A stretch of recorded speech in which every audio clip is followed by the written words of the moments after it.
अरे मेरी जान, आ जाऊंगी थोड़े दिन के बाद। क्यों परेशान हो रहे हो? हमेशा के लिए थोड़ी यहाँ रहने के लिए आई हूँ मैं। हाँ ठीक है, मैं तुम्हारे मामू से बात कर लूँ, फिर बताती हूँ तुमको। चलो ठीक है, अपना ख्याल रखना बहुत। ओके, खुदा हाफिज। रोहेल बहुत उदास हो रहा है मेरे बगैर। कभी अकेला रहा नहीं ना इस तरह से।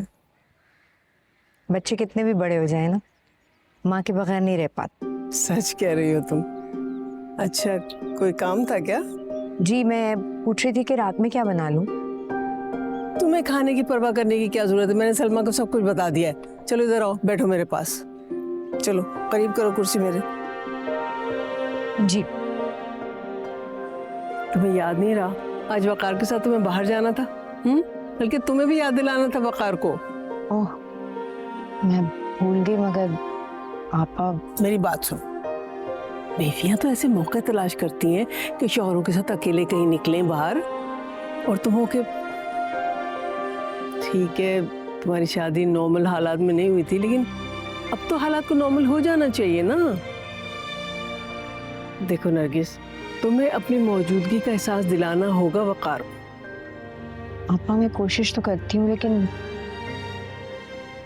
गुस्से में इतनी जल्दी आ जाते हैं, नाराज होने लगता है।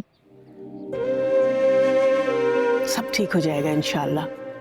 बस तुम घर के साथ साथ वकार पे भी तवज्जो दिया करो। माना कि तुम्हारी जिम्मेदारी बहुत ज़्यादा है पूरे घर को संभालने की, लेकिन कोई काम काज तुमको अलीज़ा और महरीन को भी तो देनी चाहिए ना। तुम्हें वकार से बातचीत करनी चाहिए, उसका ख्याल रखना चाहिए, उसका दिल अपने हाथ में लेना चाहिए। देखो, उसने अपने आप को तन्हाई के खोल में बंद कर लिया है, तो अब ये तुम्हारा काम है ना कि उसको तन्हाई के खोल से बाहर लेकर आओ।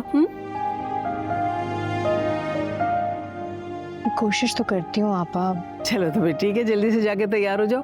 और देखो, मेरी बात कान खोल के सुन लो, बिल्कुल कोई कंजूसी नहीं होगी। जो तुम्हारा दिल चाहे तुम खरीदना, और फिर अपने ही लिए नहीं, वकार के लिए भी कुछ ना कुछ जरूर लेना। इस तरह से तुम दोनों को एक दूसरे की पसंद का अंदाजा हो जाएगा ना।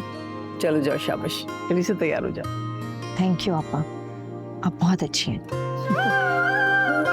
अब तुम मेरे भाई को बिल्कुल पहले जैसा कर दो ना, तो फिर मैं भी तुम्हारा ढेर सारा शुक्रिया अदा करूंगी। इंशाल्लाह। अब जाओ, तैयार हो जाओ अच्छी तरह से, ठीक है? Subscribe and press the bell icon to watch the latest dramas.